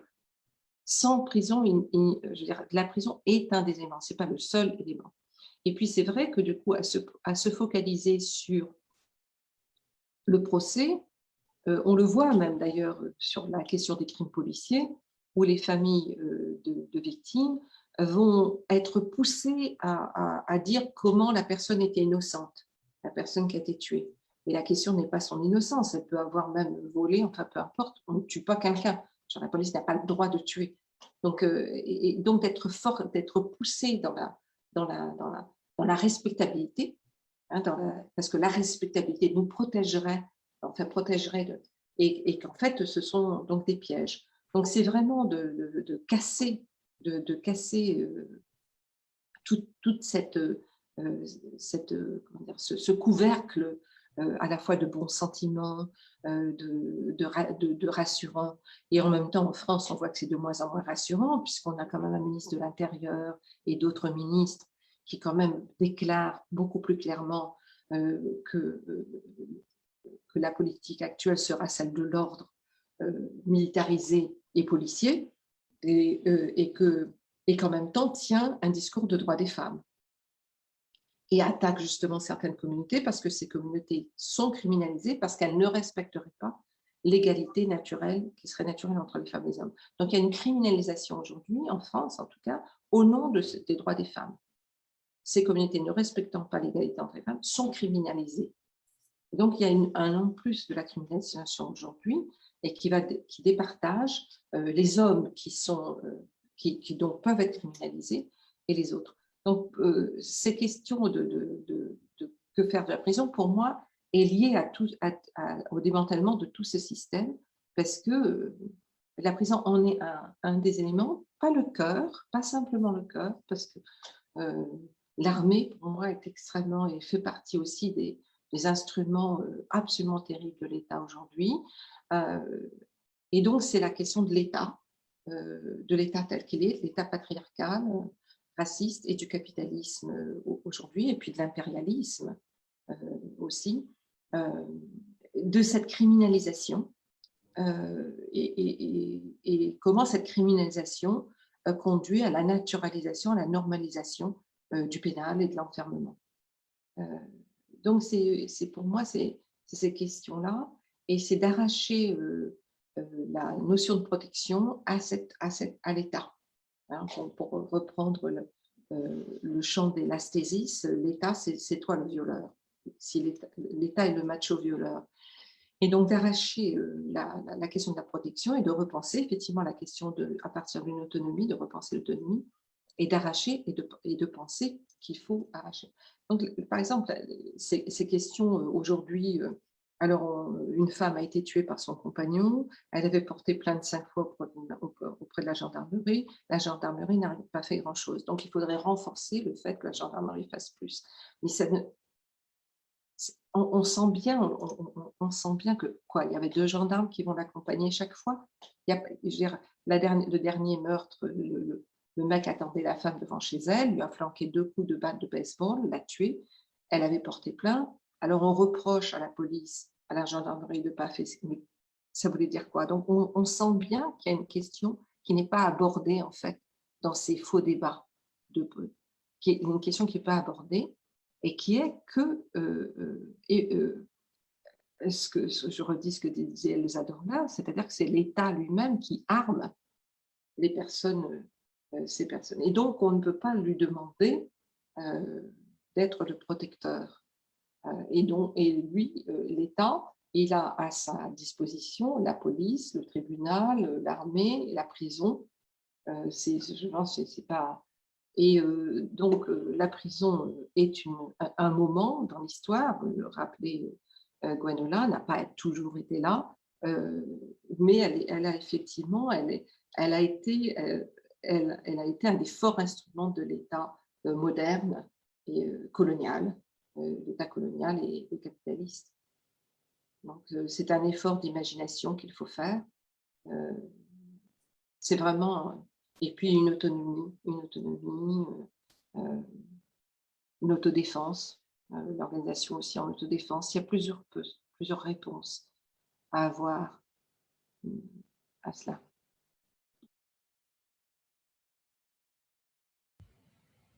Merci à toutes les deux. C'est hyper riche comme échange parce que je trouve qu'à la fois, on a parlé de concrètement ce qui ne va pas dans le système pénal et carcéral, que ça soit les conditions de détention, la surpopulation, mais aussi, comme Gwenola l'a dit, à quel point finalement le système ne répond pas aux besoins des victimes qu'on prétend mettre au centre, mais qui finalement ne le sont pas. Et puis, on parle aussi beaucoup de ce qu'est le système pénal et carcéral. Et pour moi, je le comprends comme ça a été dit, un symptôme, pas forcément le cœur, mais en tout cas un symptôme de cette espèce de créature à plusieurs branches qui tient bien ensemble, qui est, comme ça a été dit, le système capitaliste extractiviste, qui a besoin, pour se maintenir, de détruire, d'asservir des corps, et certains corps en particulier, les corps féminins, les corps racisés, les corps féminins et racisés, donc qui est lié à l'histoire coloniale et au racisme qui perdure de manière systémique. Et tout ça qui finalement donne lieu à un système qui repose sur une logique extrêmement violente et on pourrait dire patriarcale.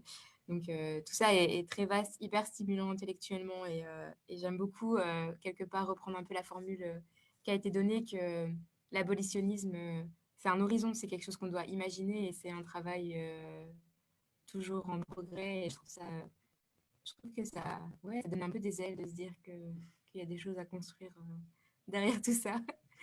Je ne sais pas si vous voulez encore ajouter quelque chose, mais sinon, on a pas mal de questions des spectateurs et spectatrices que je peux déjà vous soumettre pour continuer la discussion, si ça vous Oui, va. poser des questions. Oui. Super. Je vais vous en poser une chacune pour commencer. Alors, on avait une question pour Françoise qui nous demande, vous avez évoqué les critiques spécifiques par rapport aux prisonnières de guerre sur le système carcéral. Donc, quelles ont été ces critiques spécifiques énoncées par certaines prisonnières politiques et de guerre sur le système carcéral? Est-ce que vous pourriez, en quelques minutes, développer un petit peu? Et puis, la question pour Gwenola, ce serait, est-ce qu'on a des choses à dire sur les femmes qui deviennent mères en prison? Quels sont leurs droits avant, pendant, après? Comment ça se passe pour ces personnes qui finalement deviennent parentes en prison. Donc, peut-être Gwenola d'abord, vu qu'on a fini. Juste une réaction à chaud, c'est que c'est une question qui revient de façon très routinière dès qu'on parle des femmes en prison, la maternité des femmes en prison. Alors, ce n'est pas une question qui est totalement anecdotique, mais qui est quand même un peu symptomatique de ce qui est attendu des femmes. Et alors, bon, voilà, c'est ma réaction à chaud, ça ne veut pas dire que c'est une mauvaise question, mais c'est intéressant de voir que quand même dans le système carcéral, là je parle un peu en généralité dans les pays occidentaux, justement a des attentes très spécifiques sur les femmes incarcérées en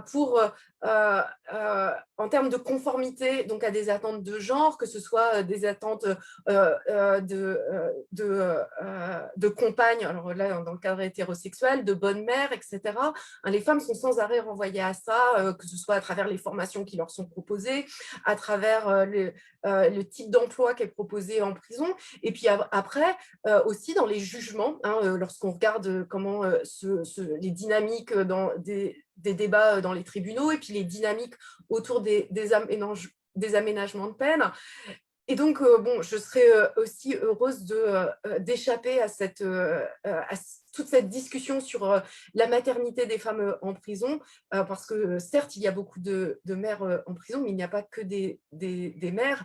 Et d'ailleurs, c'était dans la façon dont les prisonnières dans les mouvements de prisonnières, il y a eu cette critique de l'institution carcérale, est souvent revenue la question de comment la prison est pensée pour les femmes comme une succursale du foyer domestique, hein, et comment justement il faut s'attaquer à la façon dont la prison comment dire ça, comment les normes patriarcales infusent le fonctionnement de la prison. Et donc ça revient très régulièrement dans les écrits de prisonnières, de prisonnières politiques également. Et donc voilà, si on pouvait sortir un petit peu de ça.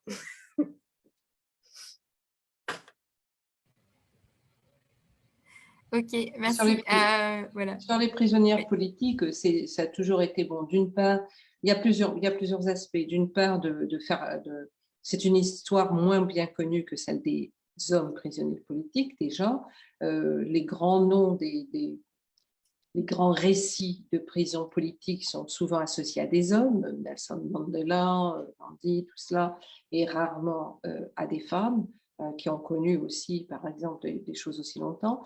Et la question des prisonniers politiques, c'était souvent de s'organiser très, très rapidement, et ensuite, comme d'ailleurs les hommes prisonniers politiques, de critiquer la prison comme espace patriarcal, et de faire, et aussi d'organiser des liens avec ce qu'on appelle les prisonnières de droit commun, de faire sauter cette division en disant que tout le monde était prisonnier politique, parce qu'il était prisonnier politique de cet État, et que la femme qui avait volé un carnet de chèques était aussi politique que celle qui avait, par exemple, je sais pas, s'était opposée à l'État, à une guerre, avait pris les armes contre un État. Ça, c'est une chose. Et la manière aussi, donc, parfois, des critiques sur les femmes qui étaient traitées, c'est-à-dire une espèce de maternalisme, d'essayer de les remettre dans l'ordre du féminin, et qu'elles critiquaient pour être donc aussi traitées comme des personnes politiques avec une pensée politique. Alors ça, il y a eu déjà, pour ce qui est de la France, ça a été un peu connu, ça a été d'abord connu à travers la guerre d'Algérie, puisque les femmes prisonnières pendant la guerre du Vietnam, c'est pratiquement jamais parvenu en France, tellement cette question, ni les femmes pendant la guerre au Cameroun, la guerre française au Cameroun, ou les femmes malgaches pendant l'insurrection. Donc, il y a encore pas mal de travail d'ailleurs à faire là-dessus. On connaît plus les prisonnières politiques espagnoles ou en Italie, en Espagne sous le franquisme et en Italie, et même quelques-unes en France. Mais voilà, donc ça a été beaucoup, très rapidement, une critique de la prison comme lieu patriarcal et de domesticité, et de réclamer donc d'être pas dans des femmes au sens du féminin, de l'hétéronormativité, mais des politiques. Ça, et puis aussi d'affirmer que toutes les prisonnières étaient des prisonnières politiques, autant celles qui avaient accusées d'infanticide ou d'autres. Et les textes, bon, surtout, évidemment, il y a pas mal de textes aux États-Unis de femmes noires, mais aussi quand même des textes qui viennent d'Amérique centrale ou du Sud, et aussi d'Afrique du Sud surtout. Mais même aussi, il y a des textes qui viennent de prisonnières politiques du Kenya qui sont assez... Et aujourd'hui, il y en a eu plus récemment qui ont été traduits, qui viennent aussi de l'Asie, qui sont vraiment une critique aussi de l'héroïsme attaché à l'homme prisonnier politique, de faire une critique de cet héroïsme masculin. Donc, il y a plusieurs aspects. Merci beaucoup à toutes les deux pour vos réponses. Je vais poser 2 questions que vous pourrez répondre chacune votre tour. La première est assez vaste. Est-ce que l'abolition du système pénal actuelle? Est-ce que c'est envisageable si on ne sort pas du système capitaliste extractiviste dont on a parlé? On a plus ou moins un peu esquissé une espèce de réponse, mais on pourra revenir là-dessus. Et la deuxième question, elle est plus pratico-pratique. Est-ce que vous connaissez des exemples, et vous pourriez peut-être en parler, de systèmes qui rendent justice aux victimes de manière différente? Est-ce que notamment ça existe peut-être dans des sociétés matriarcales ou non occidentales ou autres? Du coup, on va reprendre Gwenola, puisque c'est Françoise qui vient de parler. Voilà. Ok, je voyais sur le chat une question de Yago, je ne suis pas sûre de bien prononcer votre nom, excusez-moi par avance. Oui, c'est un texte de Ruth Morris, il sera disponible en français à partir du 14 mai dans un petit recueil de textes de pionniers de l'abolitionnisme, des textes inédits en français que je préface. Donc, voilà, je peux donner les références plus précisément ailleurs. Il faut que je ferme la fenêtre du chat. Et du coup, une des questions qui était posée, c'était sur des formes donc non punitives ou non pénales de rendre justice. Alors là aussi, souvent, cet appel aux sociétés matriarcales, je trouve ça toujours un petit peu gênant parce que, et là, ça permet aussi de revenir à l'histoire de l'abolitionnisme. L'abolitionnisme s'est nourri de pratiques traditionnelles, de cultures généralement non occidentales, de traiter les situations problématiques, pour reprendre l'expression de Lucas Mann. Donc, il y a eu toute cette inspiration qui, d'ailleurs, a nourri le mouvement de la justice restaurative. Hein, tout ce déploiement là, des conférences familiales, des conférences de réparation qui se sont développées à l'initiative donc notamment du Canada, de l'Australie, de la Nouvelle-Zélande.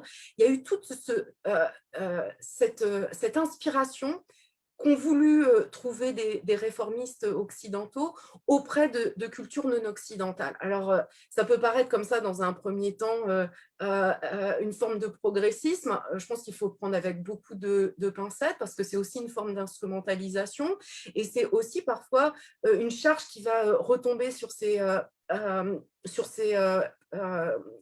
communautés victimes de la colonisation, de peuplement, qui vont être à la fois victimes de l'existence du système pénal et puis qui vont avoir aussi une injonction à recourir à leur système traditionnel de résolution des conflits, pas exactement de la manière dont ils l'entendaient, donc avec ce passage par finalement la matrice du système pénal occidental et qui en fait une version finalement compatible avec un système de valeurs blanc ou colonial.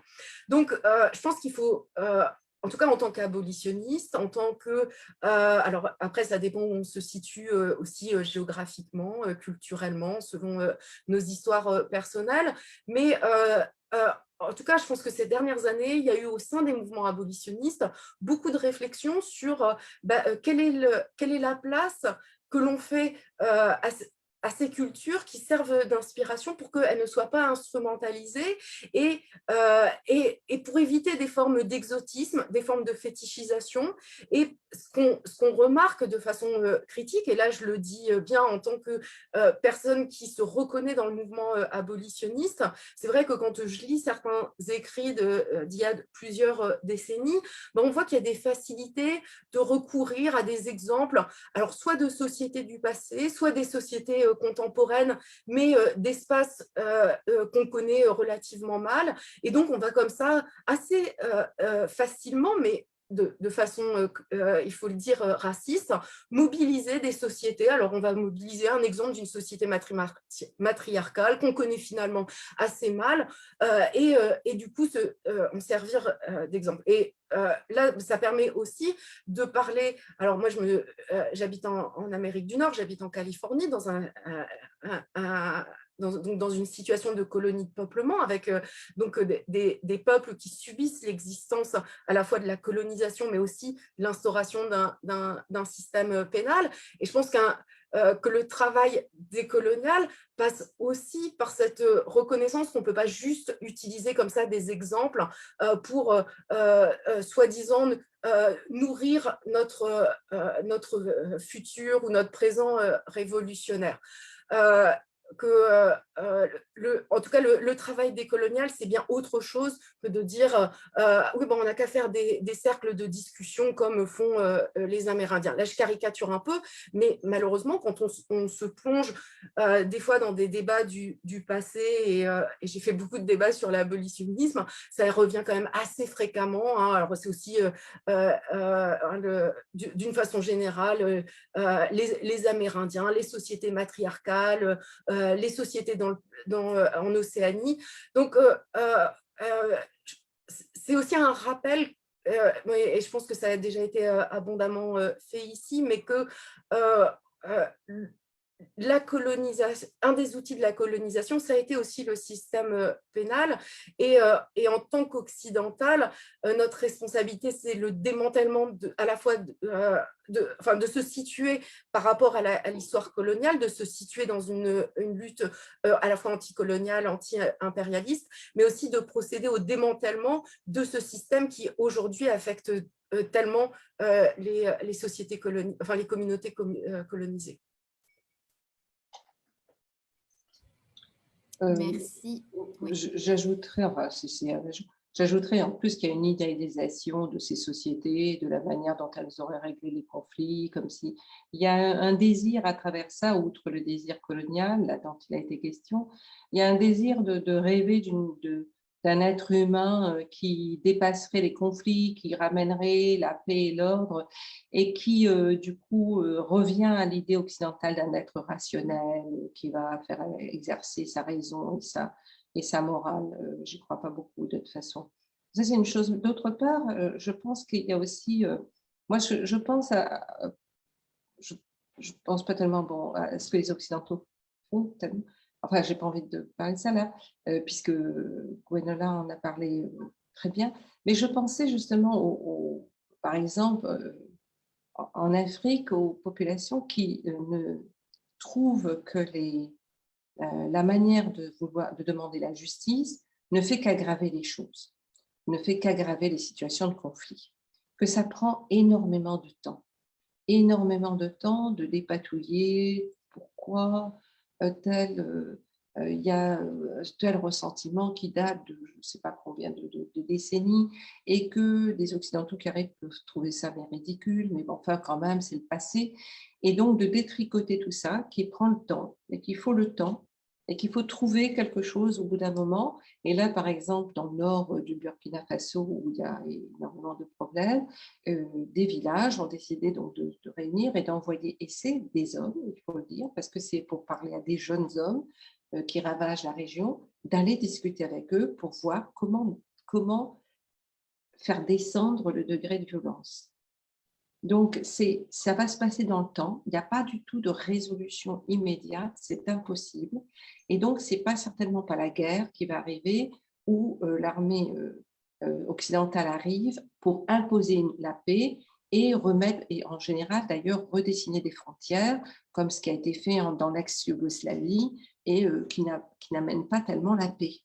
Donc, rétablir la paix dans des situations de conflit, c'est très long, c'est très lent, c'est très compliqué. On le voit même d'ailleurs dans les mouvements sociaux, traversés de conflits.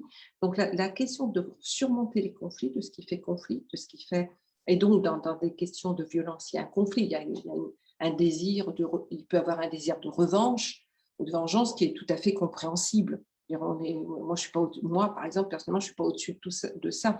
Il peut m'arriver des moments où je rêve quand même de coincer quelqu'un dans un coin et de lui casser la figure. Bon, et je ne veux pas dire aux personnes, mais ça ne se fait pas, cette question morale. Donc, pour moi, cette question de détricoter les conflits, aujourd'hui, est une question extrêmement importante parce que, en fait, il n'y a plus de pensée. la pensée, c'est l'état de guerre permanent aujourd'hui. Il y a un état de guerre permanent. Et donc, dans cette guerre, il faut savoir qui va pouvoir être le plus fort pour imposer la paix. Et donc, peut-être que l'abolitionnisme, c'est cette pensée de sortir justement de la guerre au conflit, de la guerre à la violence, par la violence, et de comment sortir de ce conflit. C'est pas du tout facile, et les solutions, évidemment, d'essayer de voir les sociétés matriarcales et de les idéaliser en plus,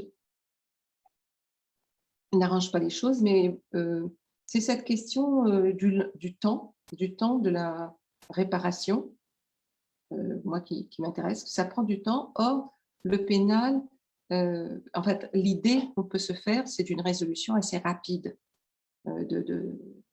Et en fait, c'est de se redire que ça prend du temps. On ne peut pas surmonter. On voit bien dans les questions aujourd'hui de réparation, par exemple, qui font partie de la justice, d'une idée de justice, que on est en 2021, il n'y a aucune réparation aujourd'hui pensée pour l'esclavage et le colonialisme, pour la violence contre les femmes, les violences systémiques depuis des décennies. Il n'y a aucune pensée des réparations. Alors, et quand je dis réparation, ce n'est pas du tout le côté justement de la justice occidentale. Il faut trouver le coupable, le punir, il est responsable, il y a un procès, tout ça, puis il va en prison. Donc, ça ne résout pas cette question de... donc, pour moi, c'est aujourd'hui aussi de faire aussi un saut imaginatif dans ce que seraient ces politiques de réparation. Comment réparer les sociétés qui sont saturées par la violence, parce que la violence leur est imposée par l'État, leur est imposée par l'impérialisme, le capitalisme, les violences qui se déchaînent dans les pays du Sud global à cause de l'impérialisme et de l'extractivisme sont absolument... Comment va-t-on réparer ces sociétés très malmenées, extrêmement maltraitées, et il suffit de voir et de mesurer la difficulté. Et ensuite, de se poser la question de justement de malheurs, enfin de malheurs qui vont être irréparables, qu'il ne s'agira pas là de justice au sens quel qu'elle soit, mais de réparation communautaire, de restaurer quelque chose par la communauté. Tous les traumatismes, puisque pour utiliser ce terme, que laissent derrière elles les guerres, et particulièrement contre les femmes. Aujourd'hui, la guerre qui est menée contre les femmes dans les guerres, et donc comment on va trouver... donc, quelles vont être les politiques de réparation, et pas une justice réparatrice, mais de réparation au sens politique du terme, de ces réparations dont ont parlé les peuples colonisés, ou aujourd'hui les communautés racisées continuent à parler de ça. Donc, cette réparation, je ne parle pas de la réparation au sens judiciaire du terme. Donc, c'est d'admettre la difficulté de cela, le temps qu'il faut, et oui, et qu'il n'y aura pas qu'il n'y a pas de solution facile, qu'il y a aussi des expérimentations à faire, et de prendre chacune. Et puis, il y a des situations qui vont demander certaines formes et d'autres qui vont demander d'autres formes. Et c'est d'être particulièrement à l'écoute des personnes qui sont les personnes concernées. Et vraiment, et ça, de pas, les solutions qui viennent d'en haut ne pourront pas résoudre cela. Ok, finalement, on pourrait dire que quand on a puni, quand on a enfermé, on n'a rien réparé. Et pour réparer, il faut placer ceux qui ont été victimes de cette violence au centre. Sinon, finalement, on ne sort pas de ce cercle de conflit, cercle de violence. Je voulais d'abord juste m'excuser pour tous les gens qui ont posé des questions sur le chat et sur les commentaires parce qu'on ne va pas pouvoir y répondre à toutes parce que je crois qu'il nous faudrait une deuxième conférence. Alors, ça serait vraiment avec grand plaisir, mais pas ce soir parce on avait prévu un timing et qu'on va essayer de s'y tenir et qu'on arrive à la fin. La semaine prochaine, comme je vous l'ai dit au tout début, on va parler du lien entre système carcéral et système capitalisme et ce qu'on peut appeler la justice de classe.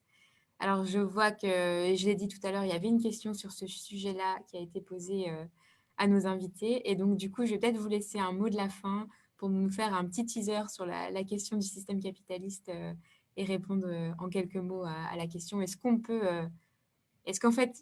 que le système pénal tient sans capitalisme et est-ce que le capitalisme tient sans système pénal? Gwenola, du coup, en premier. Bon, d'accord. Non, mais ma réponse, elle est très rapide, elle est non. Et je vois dans le chat, il y a des questions fort intéressantes d'Axel. Et désolée qu'on ne puisse pas y répondre de manière détaillée, mais merci de citer Capitalisme carcéral de Jackie Wang. Je pense que c'est une très bonne lecture sur cette question du capitalisme.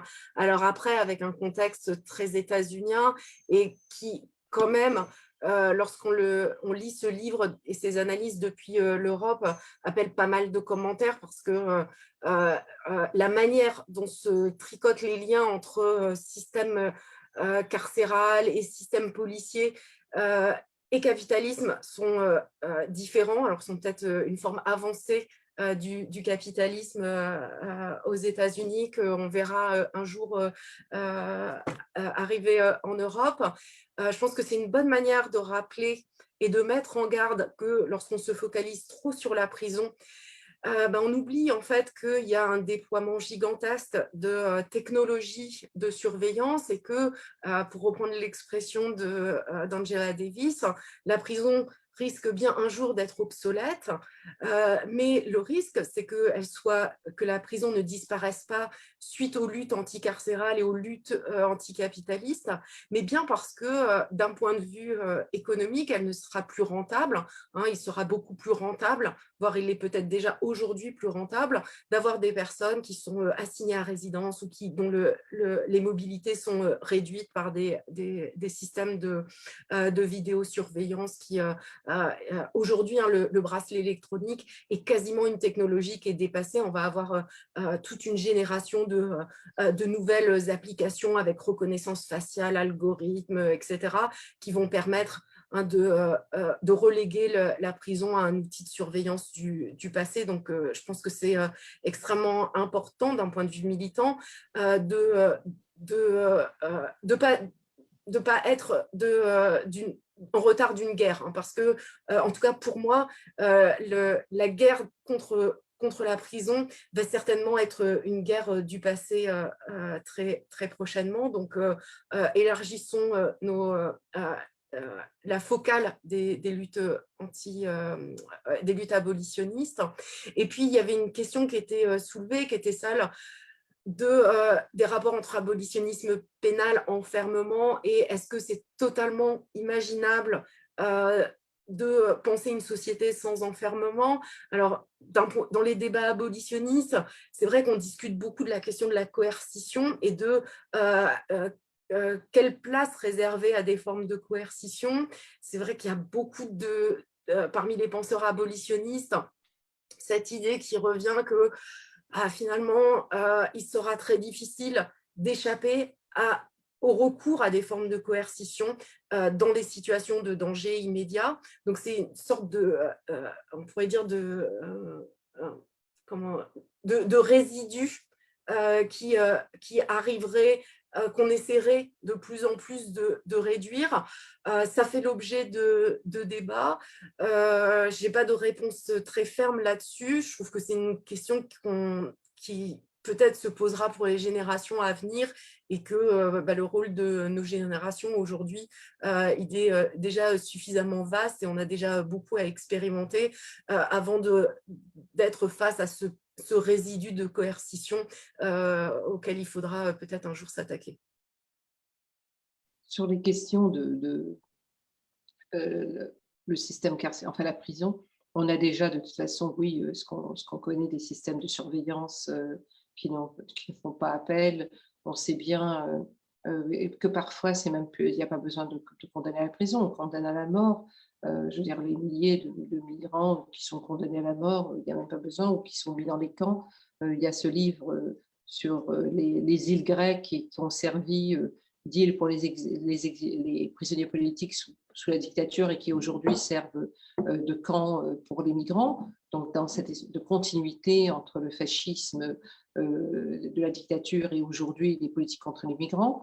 Donc, on est déjà dans d'autres formes d'incarcération que simplement donc, la prison, c'est une première chose. Il y a une question sur est-ce qu'une commission vérité et réconciliation sur les violences sexuelles serait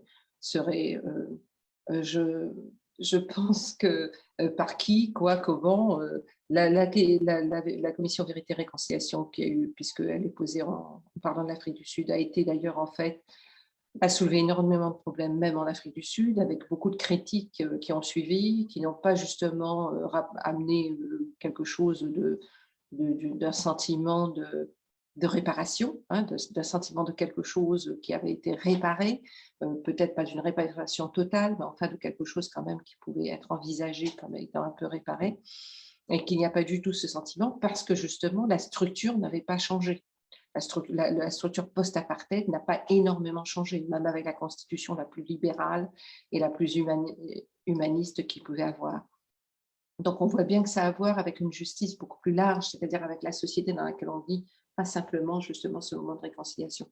Quelque chose est à vraiment à se confronter sur cette violence qui est faite aux femmes, cette guerre qui est faite aux femmes partout, et qui pose la question. Là, une autre chose, je pense qu'aujourd'hui, on doit aussi inclure dans cette analyse de la violence les guerres qui continuent à se mener, que l'Occident encourage ou mène, les guerres aux frontières, la militarisation des océans, la militarisation des mers, la question en fait, des vies vraiment qui ne sont plus à sauver, des vies qu'on n'a même plus besoin de sauver, et qu'on a donc, elles sont des vies tuables.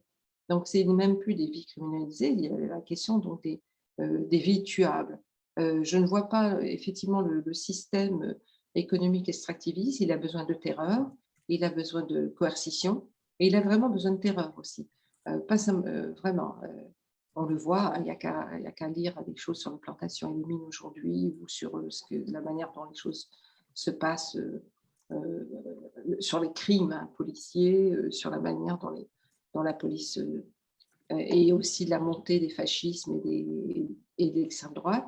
Donc, on voit que finalement, la violence est totalement légitimée, autorisée, banalisée, normalisée, et que c'est à ça, pour moi, qu'il faut s'attaquer. Et je pense, oui, qu'il y aura sans doute encore des conflits. Une société, il n'y a pas de société sans conflit, mais c'est plutôt la question de la violence qui, aujourd'hui, organise partout et autorise qu'il y ait des vies tuables, des vies qu'on puisse tuer ou emprisonner puisque la prison peut être aussi considérée comme une mort assez lente. Donc, c'est vraiment aujourd'hui, pour moi, s'organiser contre l'impérialisme, contre le racisme et contre le capitalisme. Je ne vois pas qui, justement, fabrique ces vies tuables. Pas seulement ces vies jetables, il y avait des vies jetables, mais il y a des vies tuables. Et il y a énormément de vies tuables aujourd'hui, énormément, dont évidemment les femmes, et les femmes racisées dans le sud global. Donc, il y a quelque chose dont on est encore un peu protégé quand on vit en Occident, quand on vit dans le Nord, qui est quand même encore tenu un peu à distance, malgré la violence qui règne et qui commence à être de plus en plus systémique, même quand on voit en France la répression policière maintenant est beaucoup plus, s'attaque à tout le monde. On a vu par exemple, les violences contre les Gilets jaunes, mais il faut pour parler du système carcéral, il faut voir comment l'extension du système carcéral, pas simplement à cause de la prison, mais du système carcéral pris comme un système pour forcer les gens, pour forcer le plus grand nombre à l'obéissance à un système d'injustice et d'inégalité. Donc cette coercition prend plusieurs formes. Elle prend, et effectivement la question de la surveillance. Et puis la question des vies tuables aujourd'hui. Parce que quand même, il y a des milliers de gens aux portes de l'Europe. Bon, parce que quand c'est loin encore, mais aux portes de l'Europe ou aux portes des États-Unis, qui sont absolument tuables, qui n'ont même pas, qui disparaissent sans nom, qui meurent sans sépulture.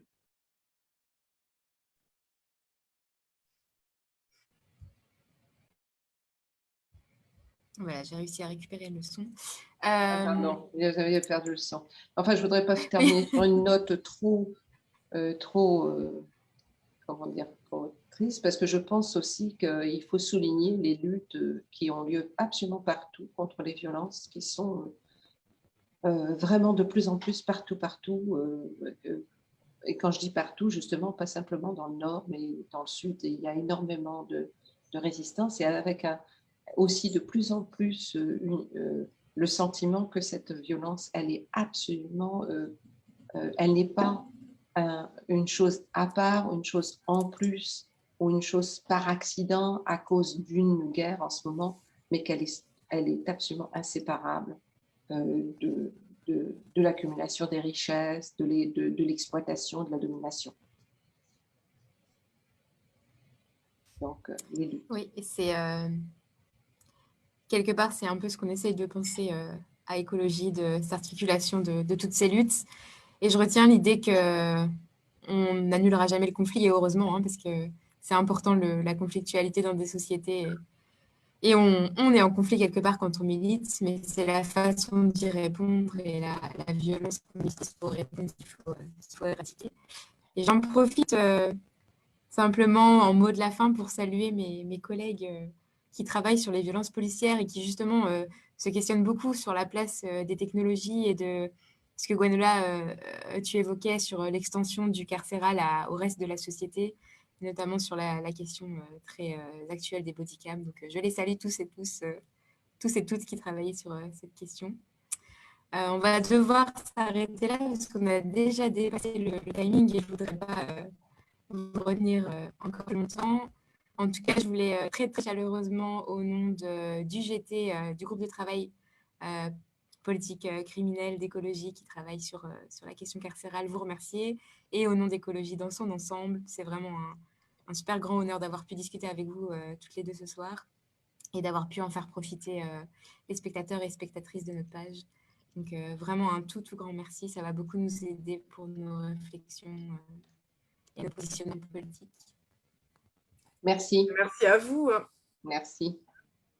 Et merci à toutes les personnes qui ont travaillé à l'organisation de cette rencontre et à tous ceux et toutes celles qui ont posé des questions auxquelles on n'a malheureusement pas pu répondre. Mais voilà, de toute façon, c'est une grande œuvre de réflexion collective et voilà, c'est toujours bien de mettre ici quelques petites graines et merci pour cette opportunité.